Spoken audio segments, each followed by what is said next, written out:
Hello, everybody. Welcome back to Stitch of Fate, Episode 9 of Vampire the Masquerade 5th Edition podcast. I am excited to be back. I'm very excited for this episode because I've been alluding to kind of throwing a wrench in the works, which I feel like my regular players have probably been waiting for a little bit. It always has to happen, you know, and I'm excited for it because this is going to be the episode to happen. So stick around and listen. If you've been enjoying this series, please support us by letting your grandma know that this show exists. Just tell her it's a soap opera. Let your uncle know this show exists. Tell him that like his nephew's in it or not. I'll be his nephew. You can just tell him I'm in it. Just let your family and friends know. Take a listen. It's the best way to support us. But if you want to go above and beyond, you can do so by subbing here on Twitch or going to patreon.com/podbynight, joining one of the tiers and getting some extra stuff. Joining the Discord just to chat about it, which is also free, is like 600 some odd people are there.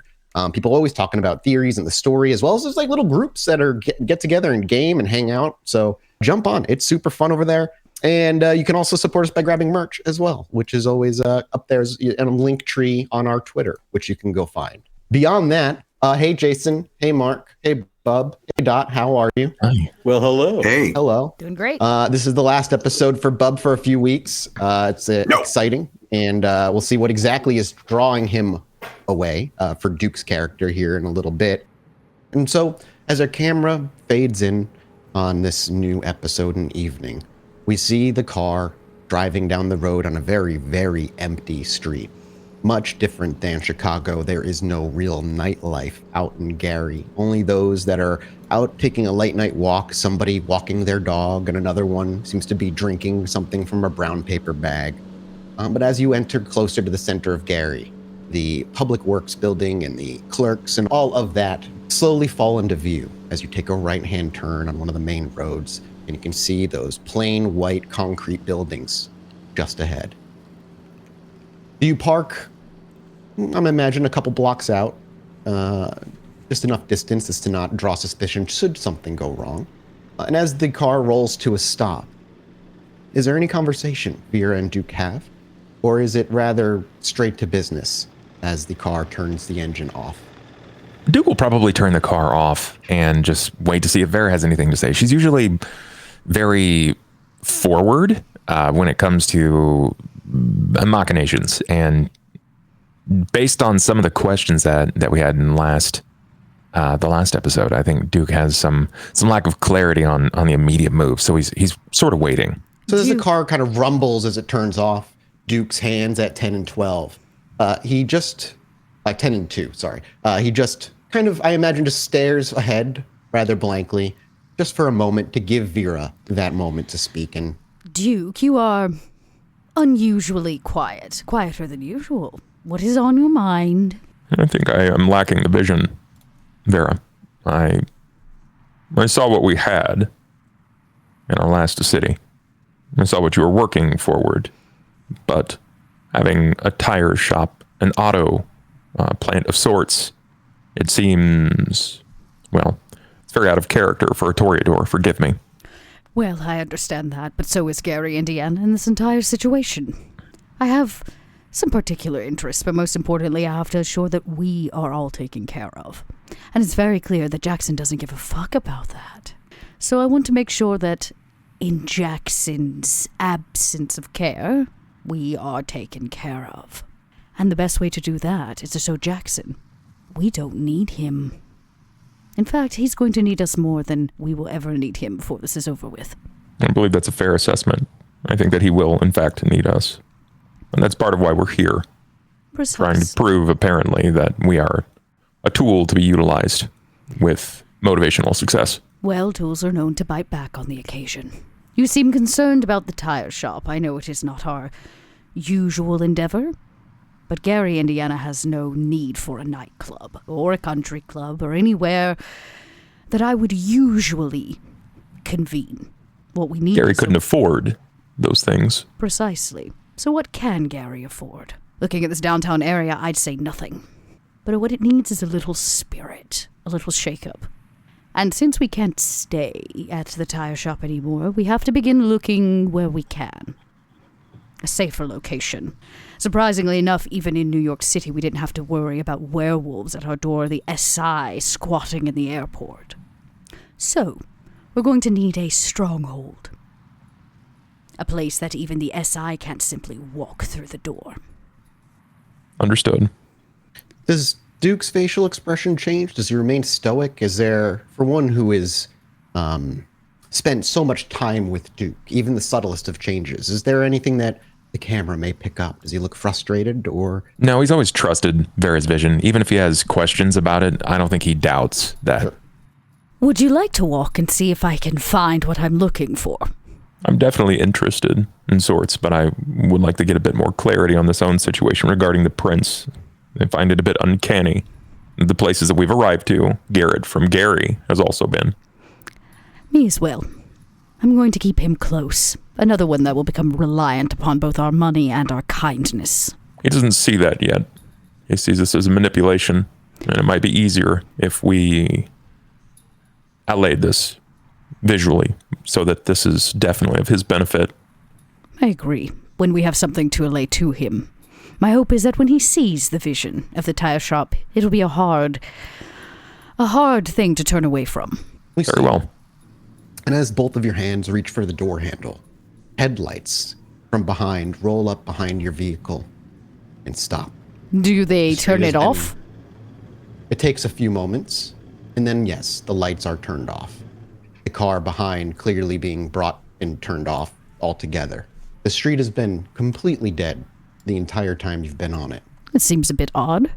You will see in your rearview mirror the driver's side door open as a black hair in a tight black dress in red high heels steps out, shuts the door, and begins striding, I guess, in your direction. Wrong neighborhood. Whether they're heading for you specifically or not, you do not know. Well, let's see what they do. For the two of you, as you're looking in the rearview mirror watching them, you can see the license plate very clearly. It is a New York license plate. I roll the window down. They don't walk up on your side. They walk up on the driver's side. And if Duke's window is still up, there is a very gentle rap at the window. You can see her long red nails. He will crack the window about 2 inches. As you do so, the woman crouches a bit and peers in. As she finally makes eye contact with the both of you, she maintains it with Duke. Mr. Premind, I'm hoping. It depends on who's asking, of course. A messenger from Mr. Cesar. Interesting. For those who are listening and may not know, that is the name of Duke's sire, who resides and owns rather large corporations within New York itself. And what is this message from Mr. Guzman? May I? And she looks at the back door. Press the unlock. As the noise is given, she takes a few steps back, opens the back door, and slides in. Feel free to drive around a bit. Rather be safe than sorry. He'll loop the block a few times. So it's been put a little distance from where she parked. She begins to speak. Yes, Mr. Guzman is looking to employ you. He's unaware that there is no forcing your hand. However, you are a man of extraordinary talent, as you know, Mr. Cesar Guzman has said time and again, and would very much like your talents to help him with a few legal matters, as certain businesses are changing hand within New York. Cesar has an incredible legal team beyond him, and I am not exactly versed in much law, per se. She gives a polite giggle. He's not looking to employ you as a lawyer. Certain papers need to be maneuvered, names exchanged, and numbers appropriately mathed, and she smiles. I understand now. I shouldn't have a problem with this. When am I needed? Immediately, if possible. Can you leave tonight? I understand it's short term. You're welcome to take up to a week's time, but the sooner the better. May I be allowed a few hours to finish some immediate business? Of course. I will, and she reaches into her little purse carrying in the palm of her hand, and she pulls out a card to a nearby motel that she's been staying at. Just ask, well, there's only a couple of residents there. I'll be one of the two. And she smiles. I'm under a false name.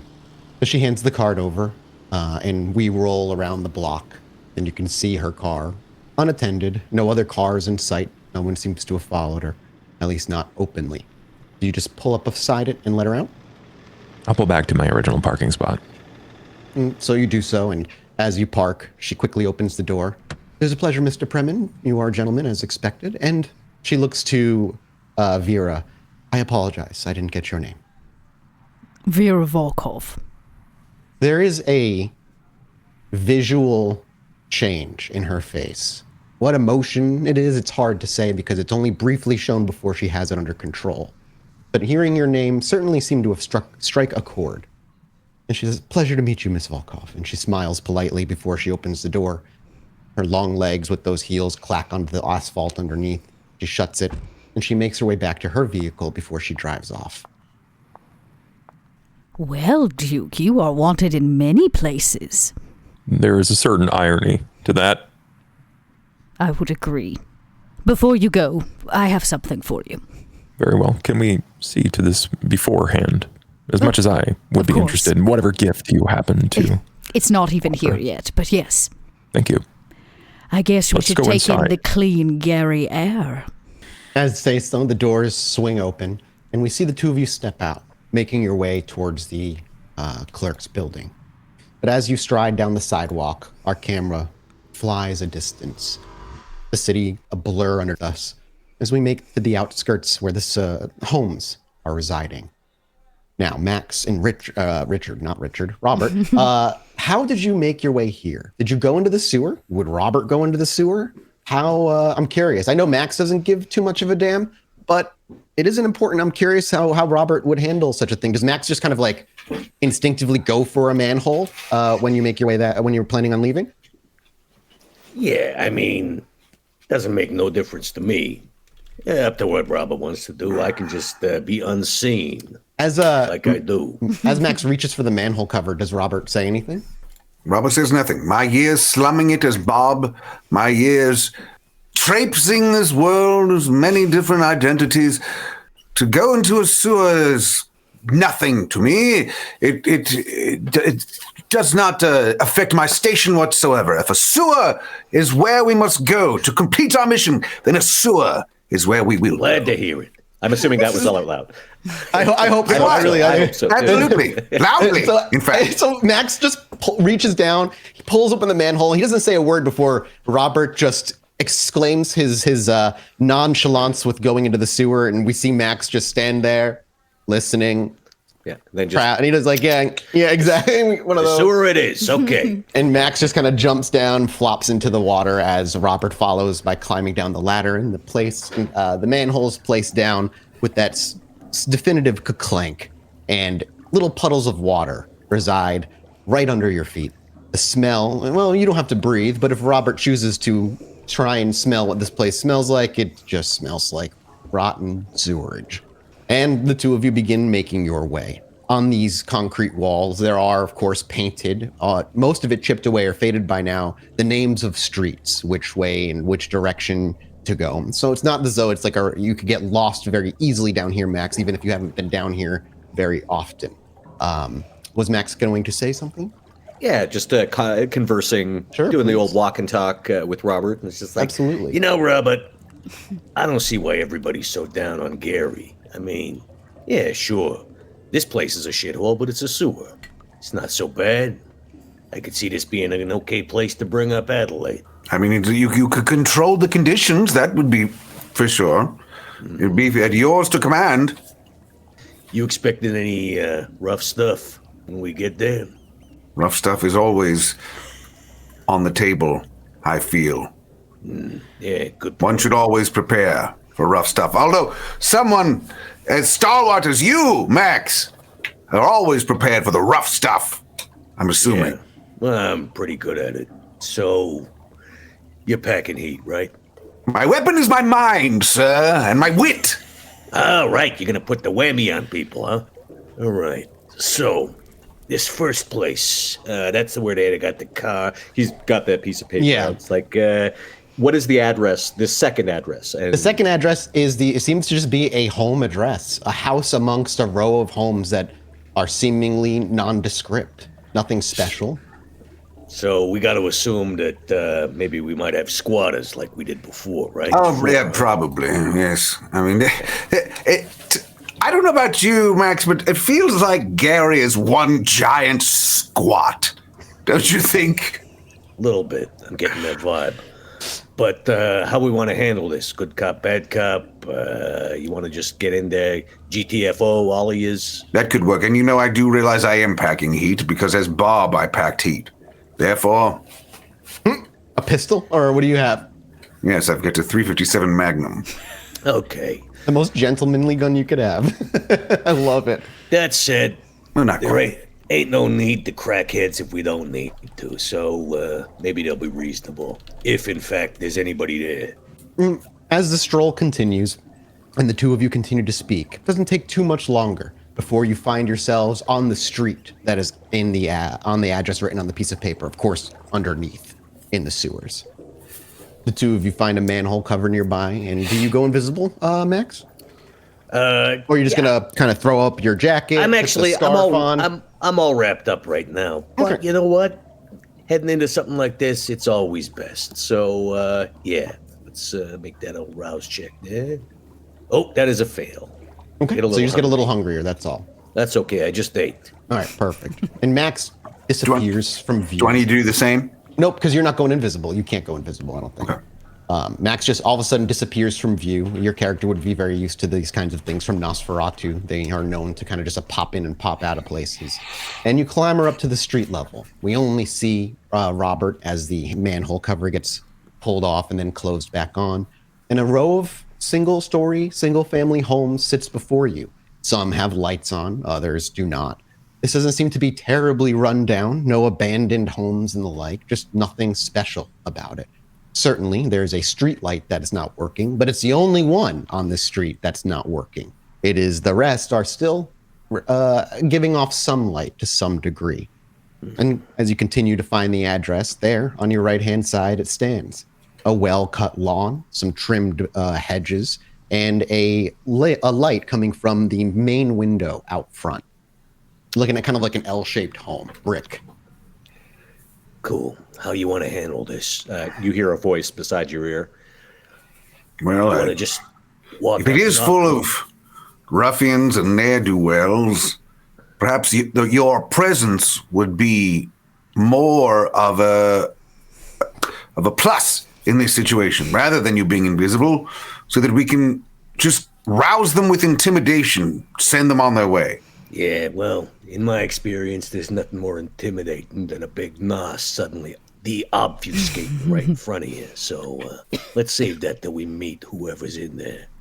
Very well, I will nod to your expertise, sir. So let's try the door. I'll be right with yous. So we can only see Robert making his way up to the front door. And as you walk up, there's a doorbell button. Do you hit the doorbell or do you knock? Small details, I know, but it speaks volumes of Robert. Well, a gentleman always knocks. And so without the doorbell, we see his hand reach forward and give a rap at the door. There is a bit of a noise. Can I get a wits awareness from the both of you? 3 successes. 3 successes Four and then for me. 4 successes. Wow. You both rolled rather well with Robert being able to pick up the majority of actually what's being said. You actually hear, again, being kindred, your senses are even more acute than a mortal's, even before using something like Auspex. And you hear a woman's voice. Definitely sounds elderly or older, but Robert can hear what sounds to be a question being asked. Oh, are we expecting company at this hour? You have a few moments before the door is approached. So if Robert or Max want to say anything or change or plans at all. That sound like an old lady to you? Soon there's a bit of a noise on the other side of the door. Sounds like something kind of pushed up against it before the door handle opens and is pulled open, but there's a chain lock on the inside, keeping it from opening it too far, only about a couple of inches. And on the other side, you do see an older woman with her hair up in curlers, completely in like a nightgown with slippers on, and you would pin her somewhere in her 60s, maybe 70s. And as she looks with a very confused look to just Robert, and she says, I'm sorry, can I help you? You know why we are here. There is Let us in. You were told the day would come. Today is that day. The face goes from confused to terrified as she takes a step back. I don't Hey, honey, can you call 911? And she goes to shut the door. Does Max or Robert stop her? You heard her tell her person that there's Yes. So, yep, we see your hand just kind of grab the door and stop it from opening. And without any effort, you're able to just stop that door, and she, struggle as she may, cannot. The question is, are you going to try and kind of like bust into the house? What is Max doing right now? He's invisible. Max is actually just hanging back to see what he's Robert watching. does. I love it. Okay, Robert, you have the door. You could try and just push it and snap the lock off. So strength brawl. There is no other choice. That is what I must do now that I have committed to this. That's fine. Give me a strength and brawl check. One. And honestly, with an old lady, that's all. Against an old lady. It's pushing the lock out of a wooden frame is simple for Kindred to do, and she's not giving much extra resistance. And so, with a quick shove, you hear the snap and splintering of wood as the chain lock comes off of the door frame and it begins to dangle on the other side of the door. And she kind of stumbles back a few steps, catching herself on the nearby couch as the door swings wide. And you can see at the end of a hall, right directly in, like that goes down to a kitchen area, an older gentleman making his way into the kitchen. You will not dial 911, sir. I will make a roll real quick. He stops in his tracks. Look, you hear him, you hear the old woman kind of speaks up. Look, you can just, whatever you want, you can have it. Max, what do you do? Max is just going to step in and just sort of like still obfuscated, just sort of close the door behind him. And the door clicks shut behind you because the door itself isn't broken or anything. And the old man stops. His Robert's command was intimidating enough for this gentleman to kind of just stop in his tracks. And the wife says, like, you can take anything you want. We've gotten off to the wrong foot. Why don't we both sit down here on the couch and we'll discuss things civilized?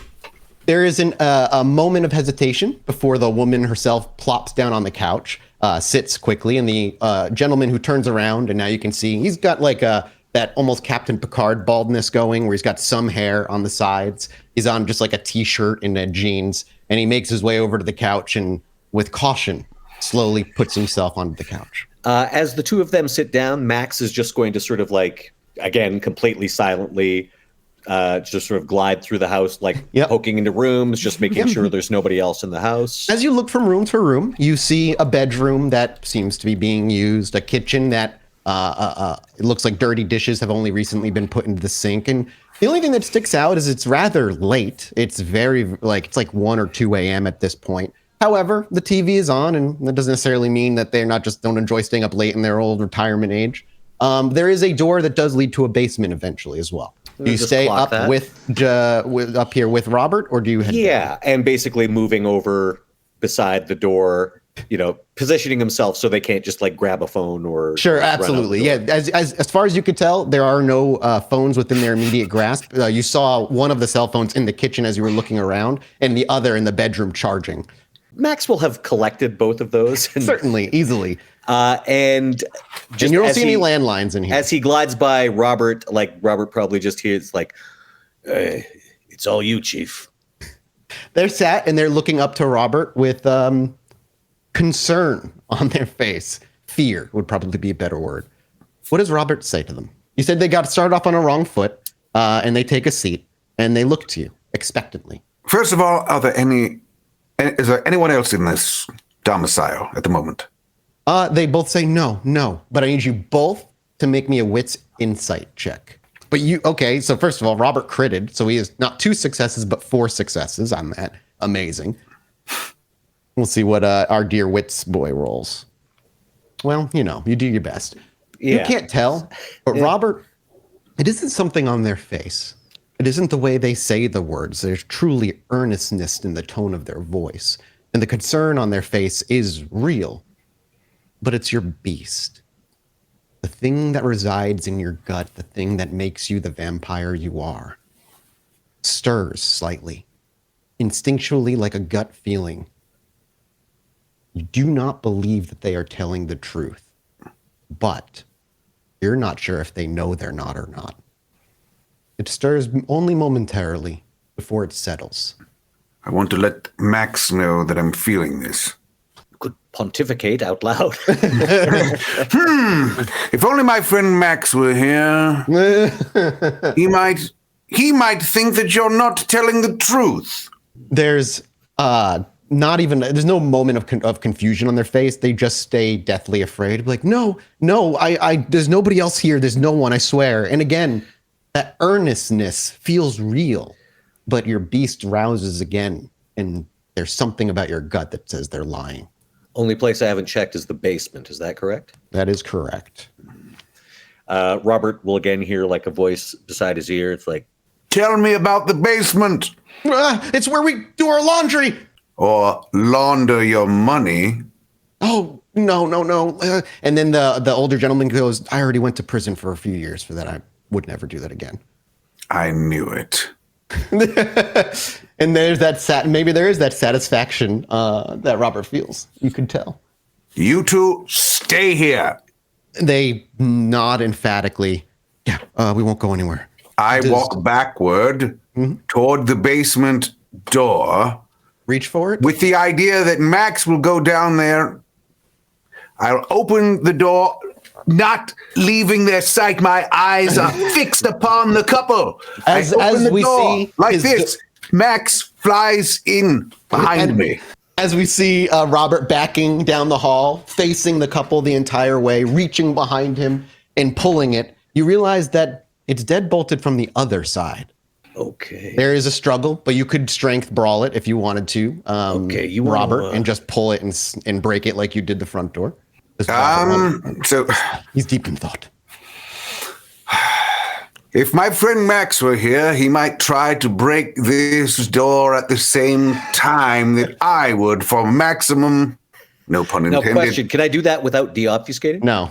Okay, so that you just basically hear a voice beside your ear say, okay, we got to restrain these two, maybe blindfold them or whatnot. We don't want a masquerade breach on our hands here. Fair enough. I search whilst keeping my eye on the couple. I look in the kitchen. I look in everywhere where I can see to try to find something to tie them up, even if it's just like a bed sheet to tie them together and to bind their eyes so they cannot see. You easily find a bed sheet, a t-shirt, plenty of objects that you could use as makeshift rope. And you may bind, and you very simply walk to them. Do you hog tie them or just like bind like their arms behind their back and then their legs together at the bottom and then just... I keep them comfortable. Sure, okay. They keep them comfortable. You bind them and you throw like a pillowcase over their head so they can't see. Perfect. And so, you throw 2 pillowcases over them. They do not resist. And Max, quilting on this pillow is very nice. Good job. I'm going to roll a dice real quick. Now, Ethel whimpers, but then she doesn't say anything. And her name isn't Ethel. I don't know why I said Ethel. The woman just whimpers and doesn't say anything. But they are completely blindfolded, or at least vision is obscured. And Max, you are welcome to safely deobfuscate. It's like, hey, Robert, you want to, and again, just whispering, you want to take a shot at the door first? I don't want to have to decloak if I don't have to. Well, I mean, they can't see you now, but yes, I'll try first. Strength plus brawl. Yeah.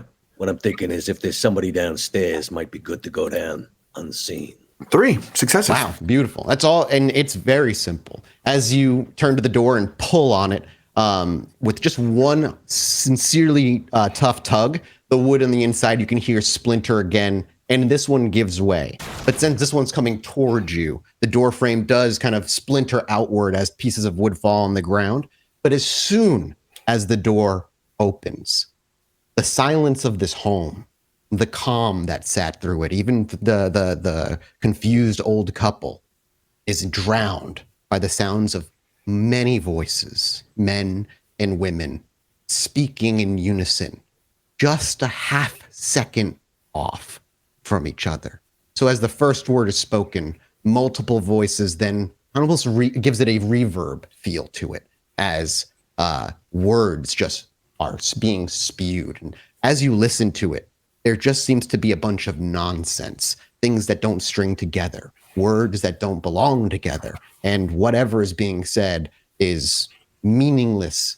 However, because it is so loud, it is dominating to your senses. But on the inside of this door, you also see what seems to be a rune of some type.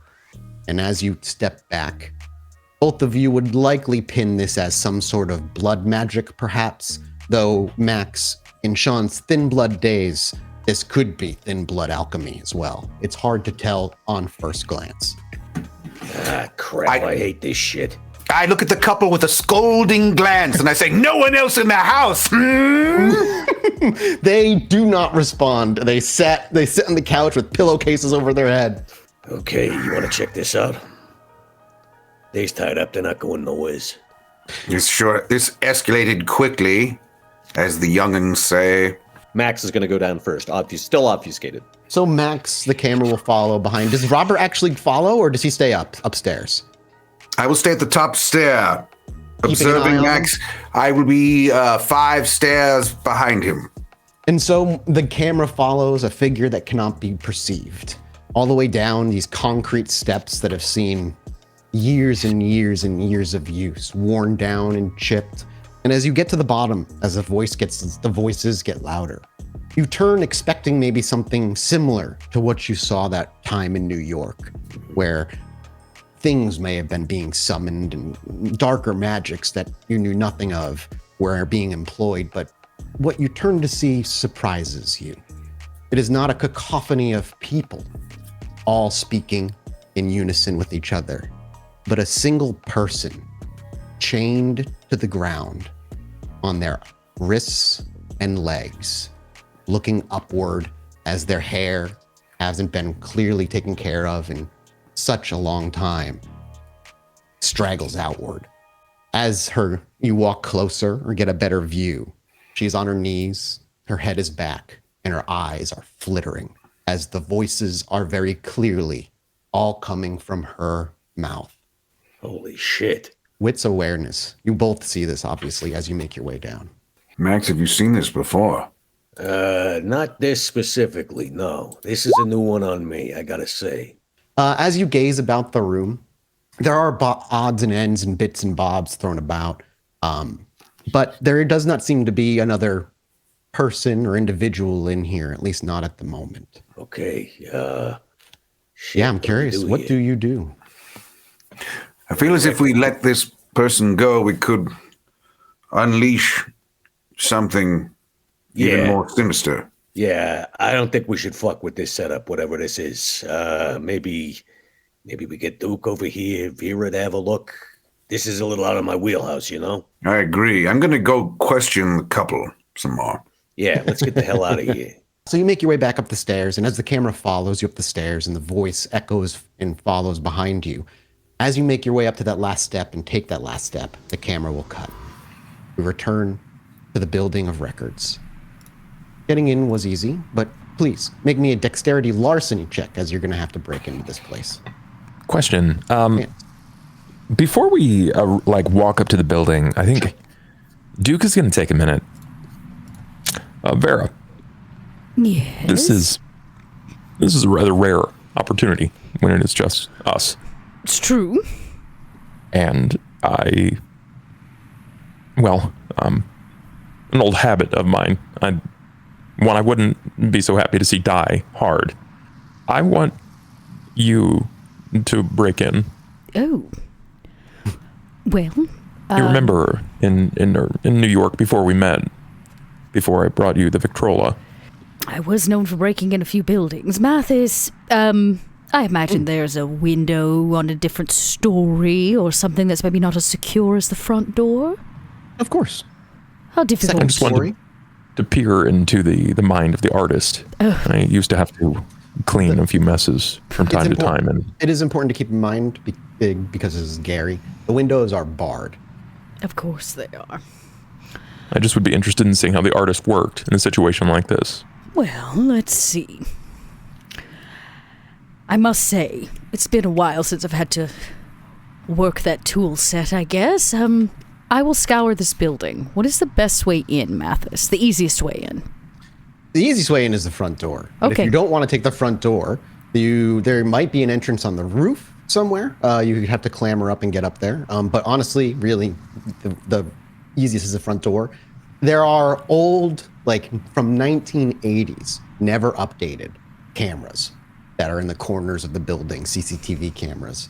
one pointed at the front door. There was one on the left-hand side that looked at the parking lot, but all that remains is wires, long taken off.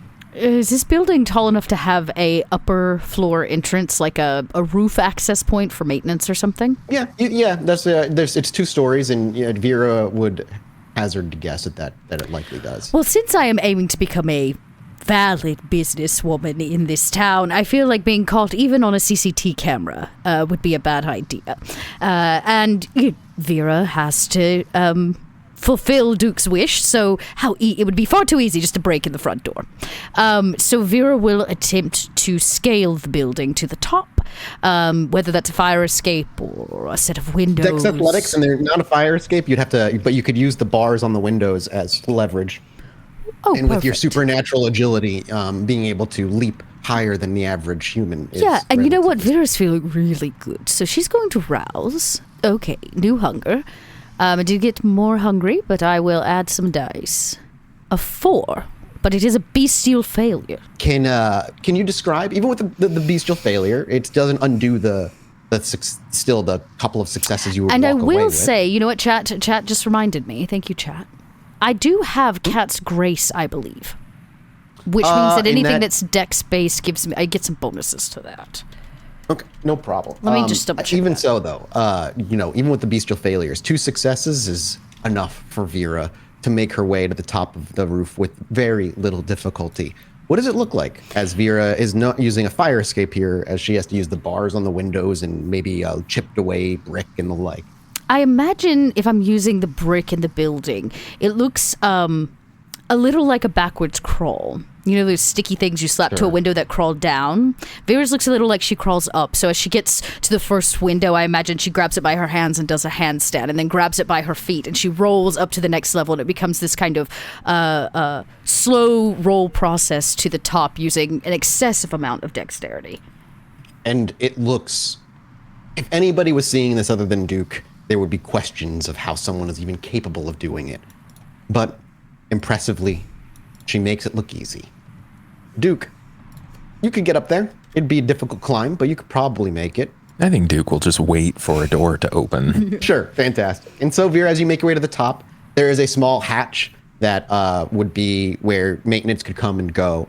And there seems to be over at the corner on a little stand another CCTV camera.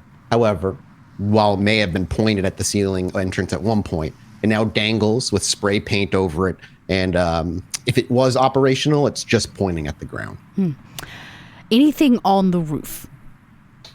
Beer bottles, clearly a bunch of burnt cigarettes and joints, but beyond the entrance, no. No. Okay. There wouldn't happen to be a can of spray paint around here, would there? With a quick look around, there's a couple. They I might want have to make it trained look left. like we didn't try to break in, but we were here for vandalism. So whoever got hit, they have questionable motives if we are caught on camera. So I'll just kind of shake a can and write something crude on the wall. I'll be satisfied, call it art. And I'll drop the can so it rolls just below the CCT camera. So if it is facing to the ground hanging, what it sees is the roll of the can into frame, so they get this idea that, yes, somebody was here, but it wasn't for what Duke and I are here for. One of the many people who are here to vandalize the area. Yes, precisely. And as you make your way to the hatch and pull on it, unsurprisingly, it is, of course, locked from the inside by a, what do you call it, like a master lock. Yeah, big one. I guess, can I larceny it open? You could, however, I'm going to incur a -1 penalty. So whatever successes you roll, remove one of them. Well, that seems like a good I might, what is my total pool? No, I'm going to rouse again. Oh, another bestial failure, but I got 5. Yeah, you are plenty, even with that bestial failure. And while it may take you a minute and you have to do it at an odd angle, putting your ear as close as you can, turning the number combo because it is a number combo lock, you're able to hear the intricate clicks until you figure out the right code. It takes about 10 minutes for Vera, but eventually you feel it loosen in your hand and you can pull the master lock out as the hatch door can be swung wide open now. She goes, can't you get something original? Really 69, 69, 69? Vera, with grace, slips inside, and you're able to easily see where all the cameras lie and how to maneuver around them without being seen in here. Again, they're all old, and very obvious. And soon you make your way toward the front door and can unlock it and swing it open. I was about to say, I think as I open the door for Duke, I'll take my hat off and just put it in front of the camera momentarily so it just looks like it went black, so he can pass through, and then I'll take my hat away. Perfect. And Duke, you see the door crack open just enough for Vera to be able to toss her hat elegantly onto the nearby camera before it swings open wide. Duke walks in, and I imagine immediately gets to scouring around. As he walks past Vera, great job. Great job. I wonder if it took that long previously. I'm a little rusty around the edges, and I had a distraction on the roof. You probably noticed that there's like a coy grin curled up at the corner of his mouth. Vera probably also coyly grins. Well, as much as I can scale a building, I cannot search a filing cabinet, so... Well, from one master to another. Here we go. It's your turn to dance, Duke. Investigation, please, Duke. As we say, you spend a couple of hours looking for the right paperwork before, hopefully, with successes, you find it. Sure. You're welcome to make it it's a difficulty of 2, just normal. Nice. 2 more successes, so 4 successes. 4 successes. Again, we see Duke kind of in this blurred montage of just 3 or 4 shots, him opening filing cabinets and filing through, reading wads of papers at a rapid pace, until over the time you slowly collect some paperwork that belong to the property that you're looking for. And as you go through, you see, unsurprisingly, many of the properties owned that were of the princes were owned through shell companies that don't truly exist and only exist for moving money through. In fact, he was very, very diligent about making sure it was always a different shell company. But the house belongs to a couple, an old couple. And there was a basement recently expanded, only about 3 years ago. Do you have like a date on build of all of these structures? Yeah, I mean, you're looking at during probably these houses and especially like around the time of Indiana, I mean, Gary's like boom, more in like 60s, Sure. 70s era or a little bit earlier. Nothing super new in a long time. But the house warehouse. owned by the older couple seems to the older have, couple, and they seem to have owned it for many years. and it appears that there's been an approved update to the home. Approved construction for an expanded basement. Duke, in all of your searching, and I imagine I'm going like desk to desk. I'm sitting in leather chairs, deciding which one I like, taking, letter openers and picking my fingernails and then tucking it in my boot. And then I go, Duke, you haven't happened to come across a list of abandoned buildings for sale by the city? Abandoned, nothing that I can immediately, that I've sourced, but it shouldn't be difficult to find. It's true. He wasn't quite looking for anything like that, more just certain specifics. But if he does spend time, he will, of course, come across a few. One in particular would catch Vera's eye. One that actually exists in Gary. That one there. Can you print that address? Shouldn't be a problem. We can make a copy. Easy enough. Is there anything that indicates an approved construction company? Well, generally, you have to have a builder sign off on the construction of a home that has to be approved by the state as well. Yes, 100%. Do you want to see if you want to like dive deeper into that particular construction company? Yeah, I want to familiarize myself with them. Give me another wits investigation as you spend got some it. time. 4 successes. 4 successes. Again, 4 successes is quite a huge chunk of number for this game, and it spends another hour or so. You find what you maybe had a hunch you would find. This group has been used not for all, but for multiple of Prince-owned territory. I just want to collect a name. Sure. So that I can find this location, find this business. Big Johnson's Construction Company. Oh, God. Which that's what happens when I can't think of Seems anything on the spot. very Midwestern. How very teenage boy of them. That's all. I'm sorry. That's what I am. But so you're able to follow and trace it through. I imagine you take note, print out some of the things as copies of the company. Is there anything in particular you wanted to look at in terms of what they've done? I just wanted to see what the history was of what they've built and see if there are any approved builds coming soon. None on the horizon. It seems the latest one that was done on one of his properties was the house that this Bruja had written down. Okay. That was the last time they were employed to do anything on territories that you had a hunch belonged to him. Now, just out of curiosity's sake, on the locations, like citywide locations or based upon the blueprints, is there anything that sort of sticks out at all to Duke, either locationally or maybe even occult related? Definitely not occult related. Honestly, the thing that sticks out is that it's just, it seems random. This doesn't have any, any of the bigger money spendings that his other property did. In fact, you don't even know. Again, it's not even owned by whoever the construction company or whatnot. It's just that's what sticks out, is that this doesn't belong like the rest of the puzzle pieces belong. Last question, at least immediate question.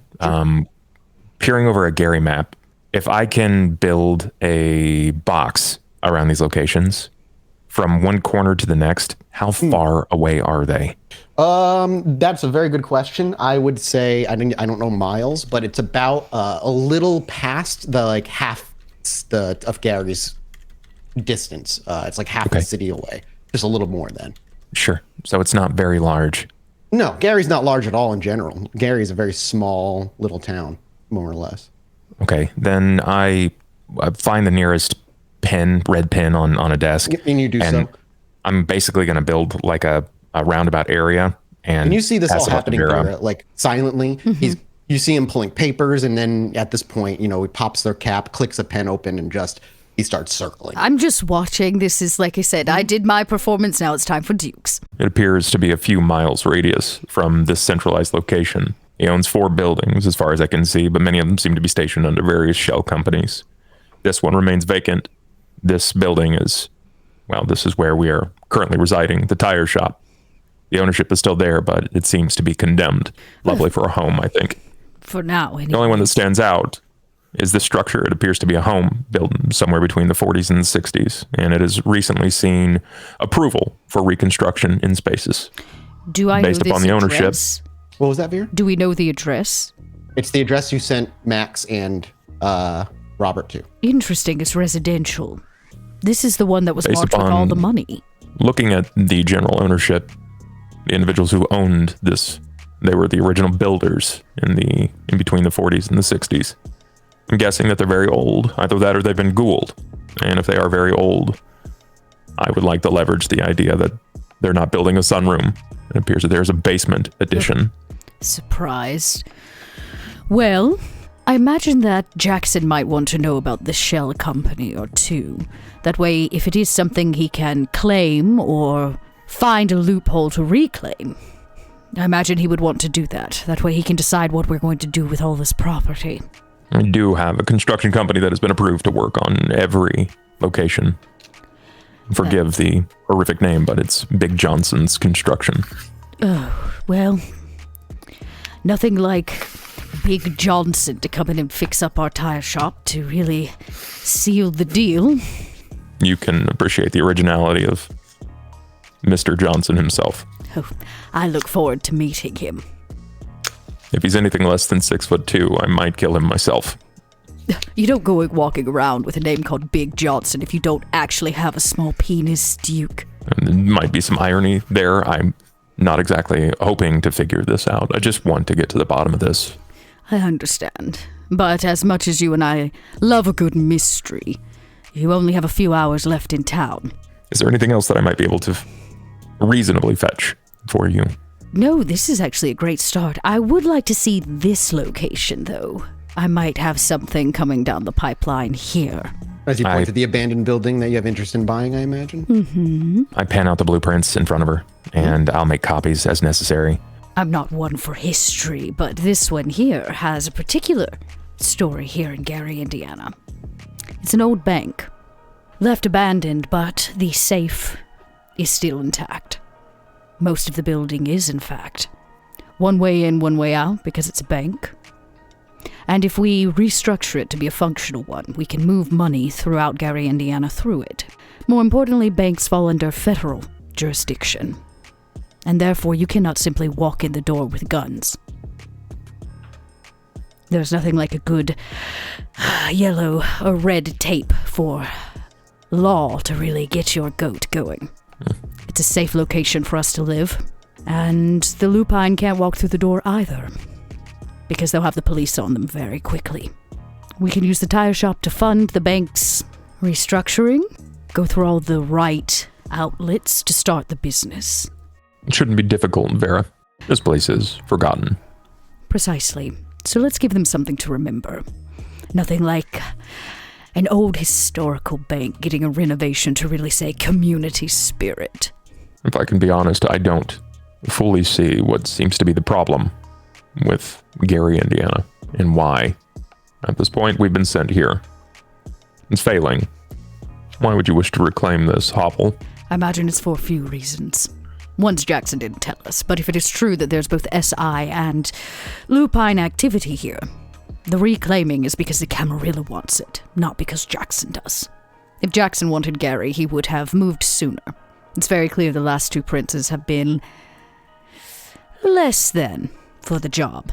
While I'm here, Mathis, can I also find, for Gary, locations that trucks are capable of stopping? Yeah, that's easy. They'll have a couple, definitely. I want to find those, even if there is like a common warehouse that seems to be situated around those locations, because I know that they are running guns through this place, and occasionally truckers have to stop. So yeah, absolutely. You note a few locations for that we can get details for later. So it will be a slow roll to reclaim Gary. But if nothing else, when we are done, it will be a success for Jackson. And if we want to stay, it'll be a success for us. I see a lot of work ahead, and I wish that I could be here, but it's very rare that my sire calls upon me. I would never take you from your sire. I know you have a special relationship. Maybe you can drop some dead roses on the grave of mine. Well, you would be so lucky. I think I'll pass this time. Well, now you know all the things. I am going to have to make contact and try to purchase the bank. My hope is that if we manage to sell this other house with the deed, we can have some front money to get it started. It just so happens that I have access to the assessment of adjuster's notes. We can find relative cost of most of these abandoned and condemned buildings. I think it would be... Bear in mind, we will have to update the structures based upon whatever the assessed amount might be, but we have the capital. I like it. At least a good starting place, and since everybody in town has yet to find this book we're looking for, I have a little extra in pocket I'm willing to invest. Is this, I imagine, as you kind of round out your discoveries here, does Vera need to separate to go get a particular something before Duke leaves? Yes. Duke, I know you are quite the jet setter and you have to leave town, but I was hoping you could maybe drive me back to the tire shop. Well, it should be delivered by now. I have a little something for you. Of course. I wouldn't do this any other way. And our vision fades and re-enters at the tire shop. Outside is your delivery. What does Duke see when you pull up? Now, it took me a while to find this. I've been looking since New York, but I found it hiding in Chicago. I've had them completely renovated, like new off the lot. In front of Duke is a car. A car he probably knows very, very, very well. It is his I don't know if it's his, but it's an identical version of his 1969 Ford Galaxie 500. It is white, black top, exactly what he used to drive. You're going to need a set of wheels to get from here to New York. Oh, I had the windows tinted, of course. And a few updates, but all in all, it's about time I said a little thank you. From the moment you walked through my door to blackmail me, you've been nothing but on my side. I would say pinch me, but I wouldn't feel it. Well, then I shall not. Plus, my nails still have blades on them. But here are the keys. And the key jangles and is dropped into your cold palm. Just kind of stares at it for a moment, and then looks to the car, then back to Vera. And that's where the camera will pull away, leaving that satisfied, if baffled and befuddled look on his new mode of transportation, a hearkening to who he once was in some fashion. Before we end the episode, our camera will cut one last time as the footstep of Robert reaches the very top of the stairs and Max not far behind, the voice still echoing from the basement. What is your plan? Well, like I say, this is a little out of my wheelhouse, so, I imagine it's out of both of your wheelhouses in many ways. The couple still sits on the couch where you left them, pillowcases over their head. I think, before we take any big moves here, I think you're right about maybe messing with that might be more trouble than it's worth, so we gotta get Vera over here, get her call on it. I agree. And when that is agreed upon and perhaps set in your ways without wasting time, you begin to walk away. Something stops Robert, dead in his tracks. Not forcefully, but caught by surprise. The voices are still echoing out. But one calls your name. It simply says, Robert Creslington, member of the British Parliament, a British aristocrat, to walk in the blood of the second apocalypse. It is your destiny. It is not simply the words that are spoken that stop you, but the voice. For it is the voice of a woman you only saw on your last night in Britain before leaving for the New World. A Madame Catherine. And as we pan up and see a befuddled face, maybe even an annoyed face on Robert, the voices return to chaos, cacophony, and we hard cut to black. And we'll return next week with episode 10 of Crack Crown, everybody. Thank you all so much for watching. We will miss you, Bub, in a few weeks. You'll return to, I imagine, some answers and some questions. And we're excited to play. Thank you guys so much for listening.